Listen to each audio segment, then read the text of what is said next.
It took 24 years for me to find a replacement to my Explorer 2. And this year at Watches and Wonders, Tudor announced the BB Pro.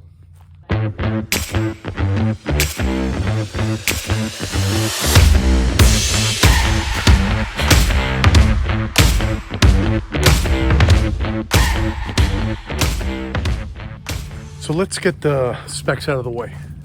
By now, most of you know the specs, but let me just go over them really quickly. As you can see, the case itself is 39 millimeters in diameter. But if you put the calipers to the bezel, it's actually just slightly over at 39.4. So when you look at it from a down view, it's a little bit bigger than 39 millimeters. Now the lug to lug, very important measurement, is 47.5 millimeters. The crown itself is actually 7.3 millimeters, which is exactly the same size as the side of the watch. And of course the thickness, oh my God, everybody's in rave of the thickness. The reality is it's 14.6 millimeters, but Tudor did such a great job with the proportions of the watch, the way they moved the thickness underneath. So when you put on the watch on your hand, it actually sinks into your hand. So it makes it seem not as tall as it really is. They did an excellent job, and I'm pretty sure they spent a lot of time trying to figure that out. So how does it wear? Well, I think there is a sweet spot to this watch. That sweet spot is between 7 to 7.5 inches in the wrist size. Anything smaller, I think the watch will start showing its height. Anything larger than 7.5, the watch starts looking small on the wrist. So if you have between 7 to 7.5 inch wrist, you're golden. I personally have a 7.4 inch wrist, 7.5 when it's warm and hot like it is today.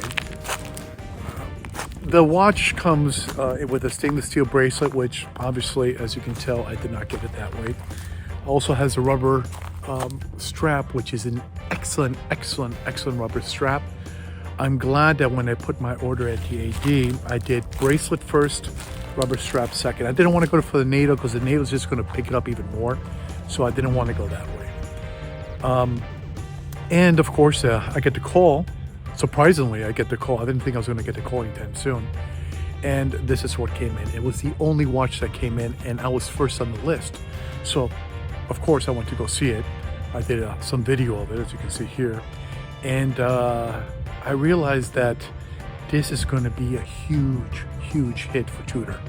So, with a smile on my face, the salesman knew that he had just made a commission.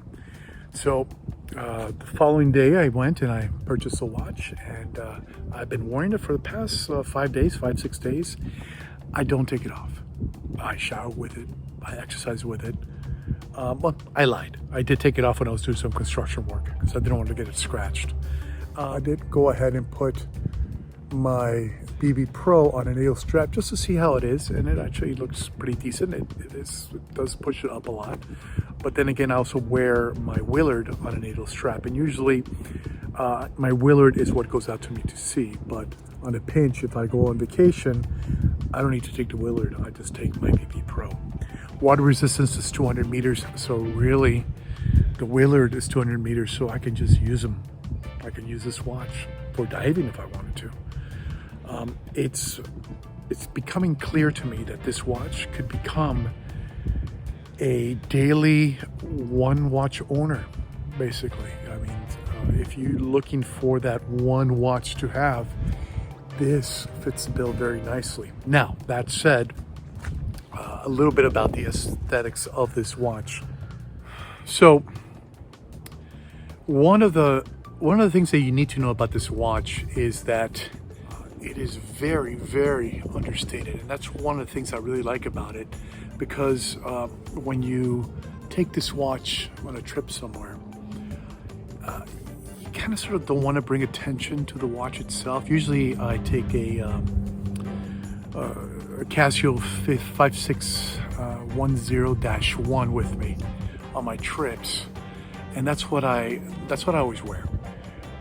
I don't like to wear anything flashy, but this watch, it kind of sort of hides very well. So if you want to flex your wrist, this is not the watch for you. This is a watch for people that don't want to attract too much attention to their wrists. So bear in mind when you do see this watch that it does have that feel to it, that understated. It really reminds me of the Rolex Explorer 1, a watch that takes a while to kind of get used to and understand its meaning. I'm getting the same vibe from this watch. The type of watch that you look at it and then you're like going, God, it's beautiful, and then you forget about it. It's pretty light on the wrist. And then you come back to it and you look at it some more, and it's only been 5 days, and it's really, really, really growing on me. I mean, it is gorgeous. It really is. On the strap itself, as you can see from here, on the strap itself, one of the things that Tudor needs to work on is making a longer strap for those with bigger wrists than 7.5. Although, like I did say, this watch will start looking small on a wrist that's 7.6, 7.7. The gentleman in Venice has a 7.75 inch wrist, and he said it was starting to look small on his wrist. So I think I'm rightish when it comes to the 7 to 7.5 inch wrist. This watch is perfect for. Let me hit some points that you just keep hearing all over the internet, okay? That it's an homage to the 1655. I am sorry, it is not an homage to the 1655. The only thing that it has in relationship to the 1655 is the bezel. And if you know your watch history, you will know that the 1655 bezel was actually taken from a watch that was built a decade earlier, the Accutron Astronaut. Here's a picture of the Accutron Astronaut. Here's a picture of the 1655. And of course, here's a picture of the Black Bay Pro. As you can see, it's exactly the same bezel. The 1655 was not a GMT. It just wasn't. It had the 24-hour hand that was slaved to the 12-hour hand. It was connected. So let's say I flew from Miami to London and I had to move the watch forward, then everything would move forward. So the 24-hour hand would just tell you the time of the place that you were at, not the time back at home. So movement-wise, nothing there. If anything, this watch has a connection to is the Rolex Explorer 2 16570. They both have GMT movements, they both have fixed bezels, and they both have the sub dial. But here, again, Tudor did a genius move. They created these ceramic lume hour markers, something that just like separates it from every other watch out there, which is a beautiful move by them. I also kind of enjoy the yellowish, if you want to call it that, like a faded yellow color of the 24-hour hand. And plus the markers are not bright white. They have a little bit of tint to them. Tudor actually hit it perfectly in the tone of the white, because you look at some watches, I mean, just look at the Omega Bond watch. I mean, that's way too much, too dark on the lume. And then you look at the Steinhardt over here, and that's also way too dark. So they kind of, they must have tested it, because it was beautifully done with the shade that they came up with on the lume markers. Illumination, fantastic. I mean, just look at the shot. I mean, you can't beat that. At night when I'm asleep, I wake up at 4 o'clock in the morning because I don't know, my dog needs to go out. I look at my watch and I can see clearly what time it is. Another thing that people are talking about is they're saying that the hands, they're too much alike and then you can't differentiate. I go, really, dude? If you can't differentiate the 24-hour hand from the second hand, which is moving and the 24-hour hand is not, then that's on you. That's not on the watch itself. So For me, the snowflake hands are perfectly measured to the dial of this watch. So, I mean, I just sit here and I look at it and I marvel at how beautifully it was designed. They did an amazing job. There's a reason why the CEO of Tudor was wearing his at Watches and Wonders. Oh, I forgot to also mention the date wheel has the same coloration as the lume dots. So, it's just beautiful. Does anything bother me about this watch? That is a tough question because I've only had it for 5 days. So far, it's very comfortable, it's very light. If I had any critique, apart from the strap, because I'm on the last hole and, you know, I would like a more, but once the bracelet comes out, I am buying the bracelet because I personally love my watches on bracelets. And I'll do a review then because let's see how the watch feels on a bracelet. On this rubber, it feels fantastic, especially now that summer's coming down here in South Florida. It gets really sweaty. It's going to be nice to have this rubber strap. And plus, I go in the ocean. Then again, we can do the same thing with the bracelet. So I'm excited to get my hands on the bracelet. Who knows when I'm going to get it? It could be 6 months. It could be a year. It could be tomorrow. You never know. But the critique, if I have a critique about this watch, is just one critique. There's no lug holes. This watch screams strapless. It really does.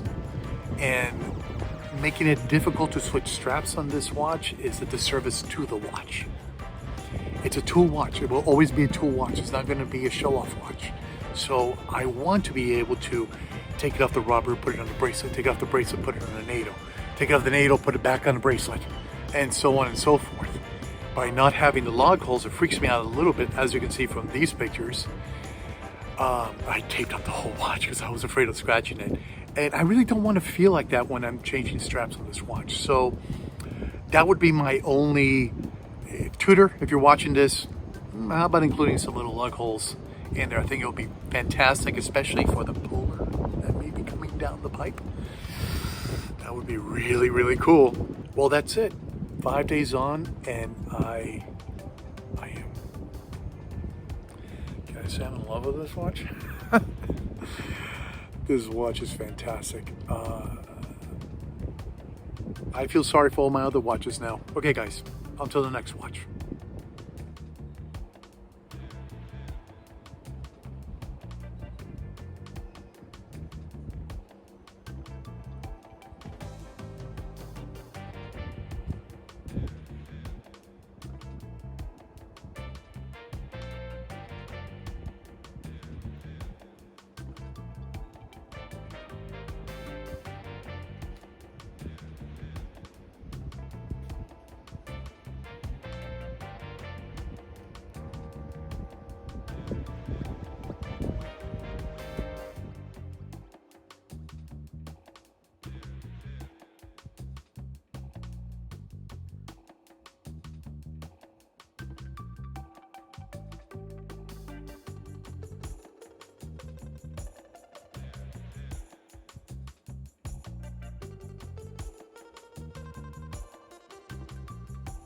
You know, sometimes people have blooper reels. Well, let me tell you, it was beautiful walking through this park, but let's just say that's the last time I go here without mosquito repellent. Wow, it was like a blitzkrieg of mosquitoes attacking me. Thank goodness where I perched and I started doing the video, there was a good breeze going through, so they kept the mosquitoes at bay. But walking back, it would probably been very funny to see me with my arms flailing about trying to get all the mosquitoes off of me. Anyway, Black Bay Pro, thumbs up from me. Have a good one, guys.